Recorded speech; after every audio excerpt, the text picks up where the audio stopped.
안녕하세요. 저는 김달진 미술자료박물관 관장이고요. 월간 서울아트 가이드 미술 잡지 발행인입니다. 그리고 최근에는 제가 미술 아키비스트를 떠나서 미술계 현장의 소식을 전해주는 미술계 메신저, 미술계 유튜버로 지금 5년차 활동을 하고 있습니다. 저희는 한국 근현대 미술 자료를 집중적으로 수집해서 연구, 보존, 또 전시를 이어가는 것이 저희 박물관의 어떤 소명이라고 생각을 하는데요. 우리 오지호 선생님 같은 경우 우리 미술사에서 빼놓을 수 없는 이런 작가 선생님이죠. 이래서 오지호 선생님에 대한 그동안의 신문과 잡지에 났었던 이런 미술 기사, 그리고 관련된 선생님의 화집이라든지 단행본, 팸플렛 이런 것들이 많이 수집이 되어 있고요. 또 한국 근대 해방 이전에 선생님이 활동하면서 또 다른 잡지에 글을 썼다든지 이런 것들이 함께 이렇게 모여져 있고요. 또 우리 알다시피 오지호 선생님의 장남 오승우, 또 우리 차남 오승윤 선생님 이런 아드님들, 또 이런 작가 선생님의 자료도 저희가 많이 확보해서 관리해가고 있습니다.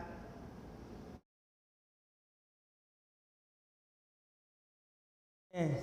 수집하실 때 어떤 좀 어려움이라든지 그런 게 있으셨는지? 네, 오랫동안 이제 미술 자료를 수집을 해왔기 때문에 저희가 이제 수집하는 방법은 거의 제가 사실 중고등학교 때부터 자료 수집을 50년간 이상 해왔기 때문에 미술계에서 또 저희의 일이 많이 알려져 있죠. 그래서 제가 직접 이렇게 현장을 다니면서 수집했던 자료라든지 또는 제가 이 코베이 경매에 나온 거를 실질적으로 현장에 가서 그거를 제가 미리 돌아보고 또 낙찰을 받는 경우도 있고요. 또 하나는 본인이 가지고 있었던 자료를 개인적으로 가지고 있는 것보다는 김달진 미술자료박물관에 이렇게 기증을 해서 또 공유하고 또 활용되기를 바란다 이렇게 생각을 해서 또 가지고 있던 중요한 자료를 기증해 주신 이런 사례가 있습니다.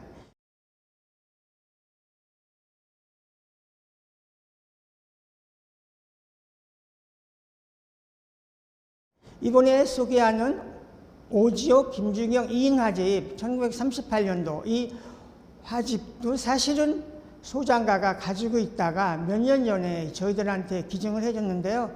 이거 같은 경우 그 화집의 카바까지 잘 보존이 된 상태입니다. 특히 오지호 이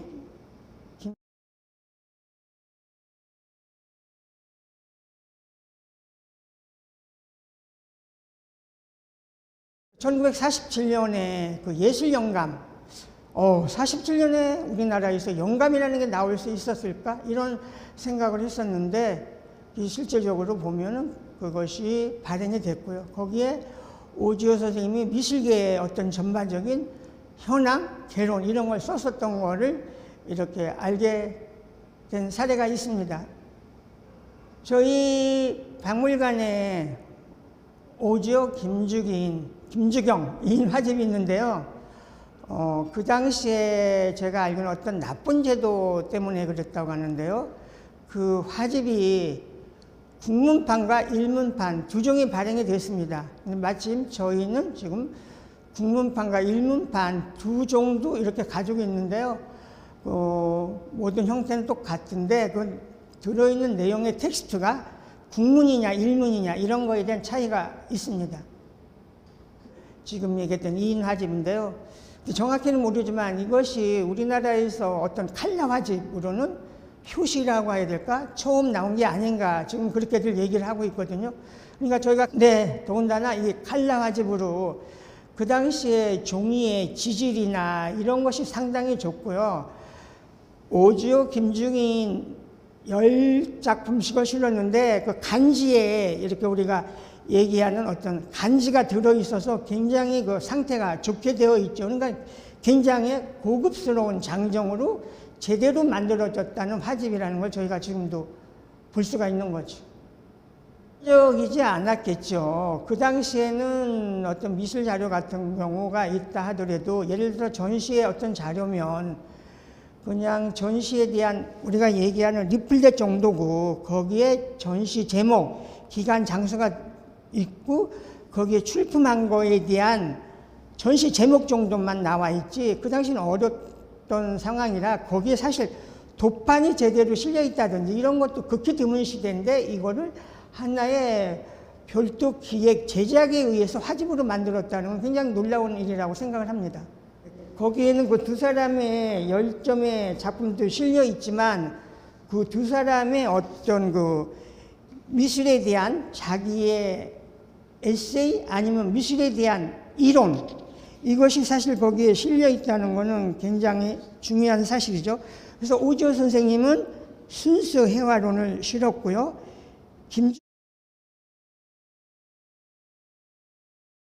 김주경은 미의 예술, 이런 예술론을 실어서 자기의 확고한 미술과 예술에 대한 이론을 가지고 있다는 것도 그 당시로서는 상당한 어떤 지식이 아니면 상당한 어떤 수준에 있다고 저는 생각을 합니다. 네, 거기에는 각각 10점의 작품이 실려져 있는데요. 거기에서 예를 들어서 오지호 선생님이 그린 처의 상, 그 아내의 상이죠. 그 한복을 입고 이렇게 있는 그 그림이라든지 또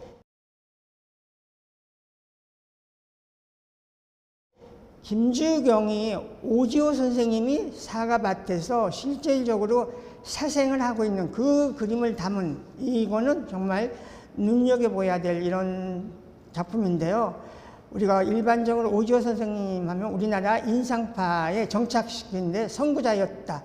그 그림 한 점으로서 정말 오지호 선생님이 그 사과밭 꽃 피어 있는 데서 실제 이제를 갖다 놓고 현장을 그리고 있다는 그 사실을 김주경 작가에 의해서 그대로 그림으로 그려져 있다는 거. 이건 굉장히 정말 정확한 이런 사료 겸 중요한 그림이라고 생각을 하고 있습니다. 오지호 선생님 이인 화집 같은 경우 외부에서 전시를 하면서 저희들한테 대여 요청이 많이 들어오기도 해요. 그래서 실질적으로 저희는 가지고 있는 자료를 외부의 미술관이나 이런 데서 대여 요청이 오면 저희 규정에 의해서 그 대여해 드리기도 하고요. 몇 년 전에 광주 운암미술관에서 열렸었던 그 오지호 선생님 아카이브 전시에도 그런 자료가 되어 나가기도 했습니다. 자료를 많이 수집하게 되니까 오지호 선생님에 대한 관련된 이런 자료를 자연스럽게 접하게 되고 그걸 수집을 하게 됐는데요. 거기를 보면 선생님의 그 여러 가지 단행본, 이런 논문 이런 걸 볼 수가 있는데요. 오지호 선생님의 그 저희가 가지고 있는 또 그 피카소를 비판한 피카소와 현대화라는 이런 논문이 실린 거라든지 구상회화의 그 비구상 미술은 별개의 그 예술임을 주장한 구상회화 선언 이런 논문을 보면서 우리가 추상 일변도로 이렇게 변해가고 있는 여기에 대한 어떤 반박, 반의에 대한 이런 것이 분명한 선생님의 그런 어떤 그 논조가 있었고요. 또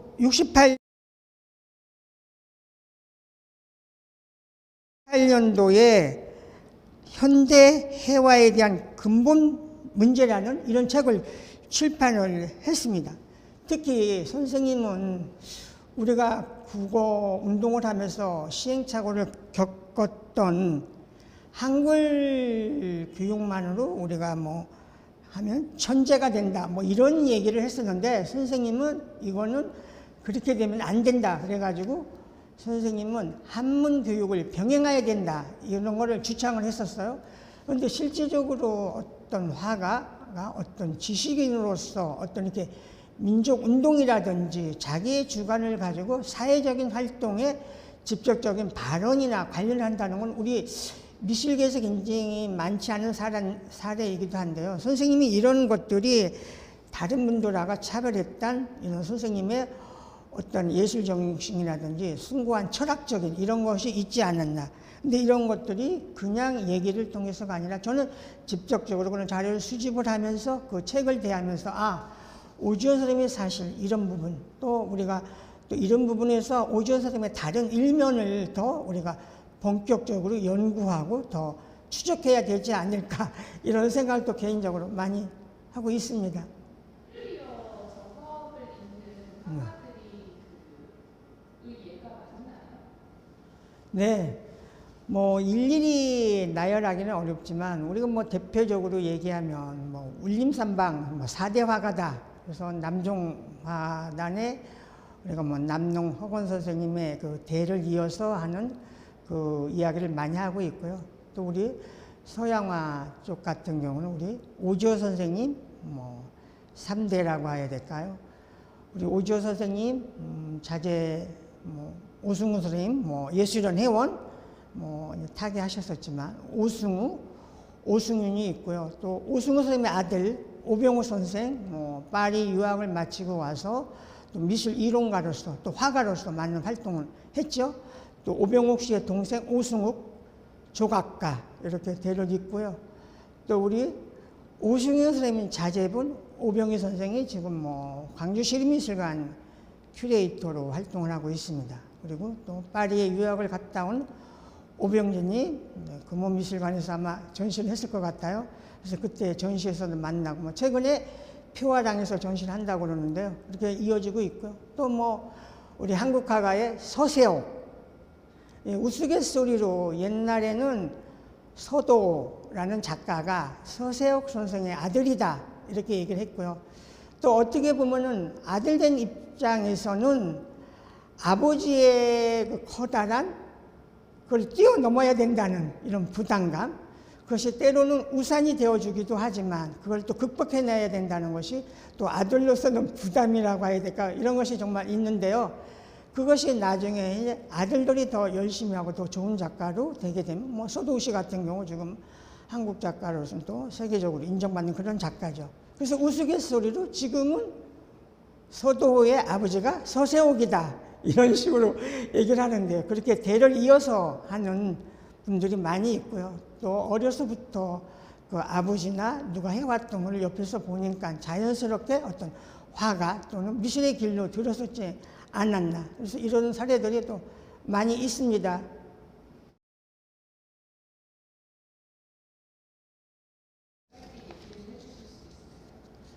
네, 오주호 선생님 해방기념미술전 그 전시에 관련해서 출품을 하셨고 또 미술사를 얘기하다 보면 그 사진이 많이 여기저기 도판도 실려지는데요.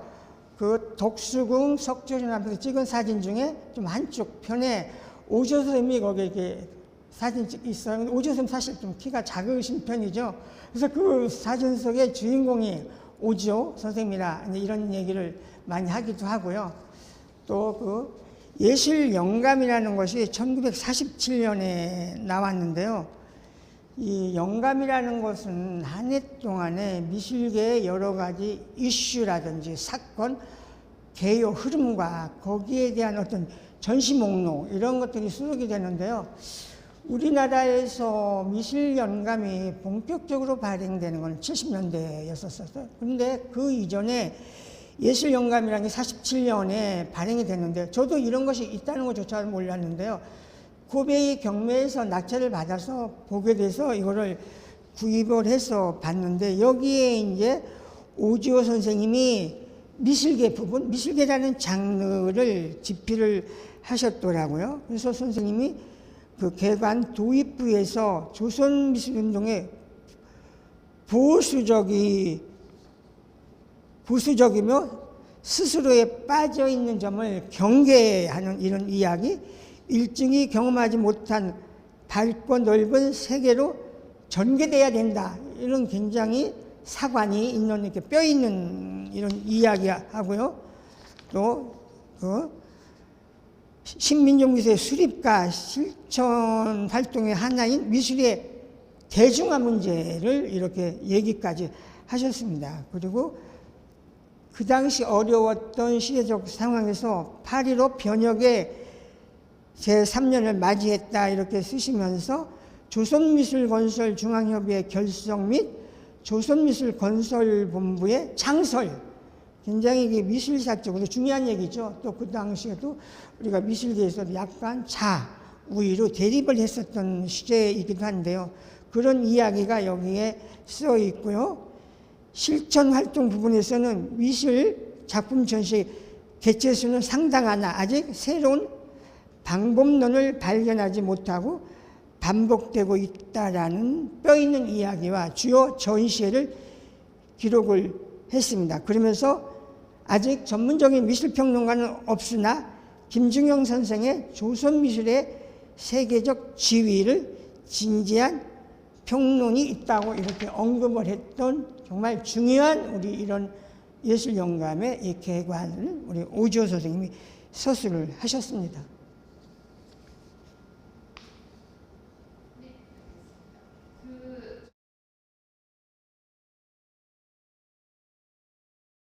오지호 선생님 대표작 중에 그 남양집은 1939년이고요. 아직 우리나라의 근대미술 작품이 문예재로 지정된 작품은 많지가 않습니다. 그런데 그 오지호 선생님의 남양집이 등록문화재 536구로 지정이 되어 있죠. 그러면은 이 작품은 굉장히 우리가 문화재급으로 이렇게 보존이 돼야 된다는 이런 중요한 작품이고, 국립현대미술관에 소장이 되어 있습니다. 그래서 이 작품이 1939년에 제작된 걸로 알고 있는데요. 또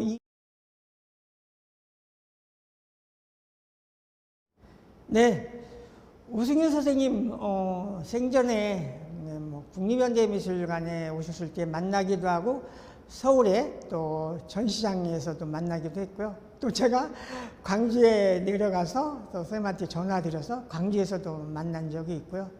또 선생님이 사셨던 그 집에 가서도 만나기도 했는데요. 그 오승윤 선생님에 대한 어떤 기억은 어쨌든 오승윤 선생님 머리가 좀 짧게 하고 계신다 이런 거고요.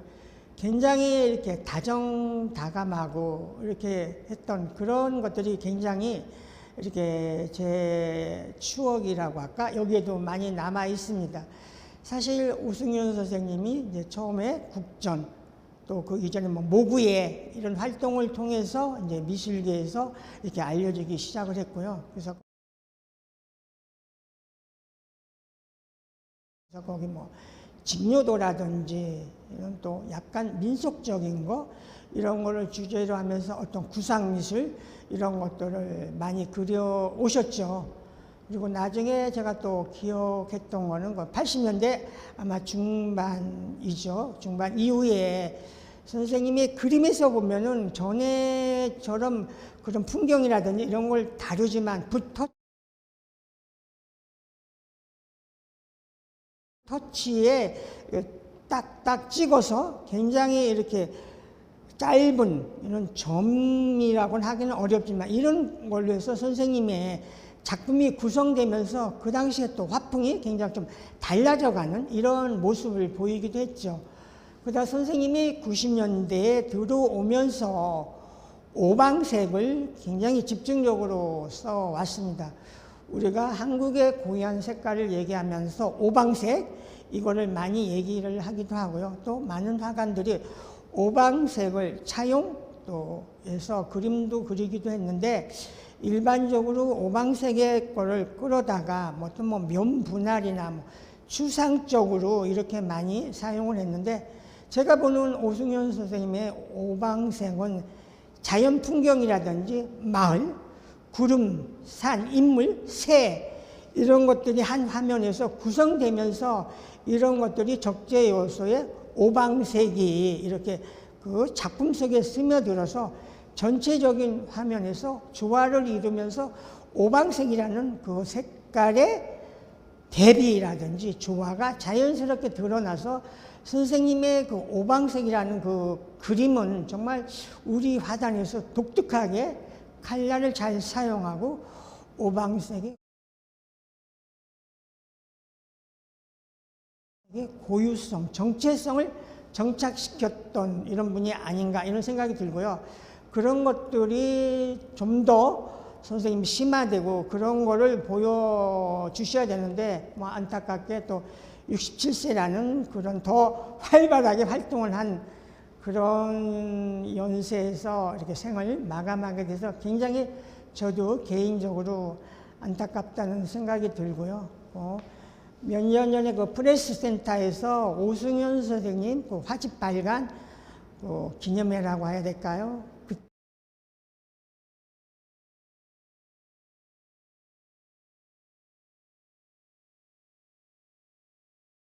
그때 제가 또 오승윤 선생님에 대한 이런 거를 앞에 나가서 이렇게 얘기도 하기도 했는데요. 앞으로 또 오승윤 선생님에 대한 이런 본격적인 연구라든지 또 전시 또 이런 것들이 학술적인 뭐 세미나를 통해서 또 오승윤 선생님의 그 작품 세계가 미술계에서 더 수면 위에 올라서고 공유화되면서 한 작가에 대한 연구가 이루어졌으면 합니다. 또 제가 개인적으로 많은 일을 하면서 느꼈던 것이 작가라는 건 사실은 생존도 중요하지만 사후에 자연스럽게 이건 잊혀지고 묻혀지는 게 세상의 어떤 환경이고 자연스러운 현상이겠죠. 이런 거를 타피하기 위해서는 아까 전자로 얘기했던 어떤 전시의 학술적인 연구를 통해서 한 작가를 더 든든하게 우리 한국 미술사에서 자리매김이 돼야 된다는 그런 생각을 가지고 있습니다.